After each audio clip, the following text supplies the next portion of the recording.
Yes, we are in the bathroom, and the reason why is because Gia June loves the sound of the shower. So I am so glad that water is free here, because if it wasn't, I would not keep the shower on all morning.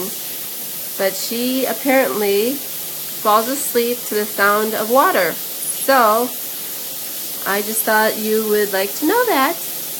That's her latest thing. And hopefully that will continue on, because I need to get ready in the morning, and today we have a doctor's appointment, so Grandma Zybuth is not here and I didn't know what to do, so this is the new thing. She likes to swing in her swing with the sound of water. Very zen-like, which is great because her daddy's office is called Zen Dental.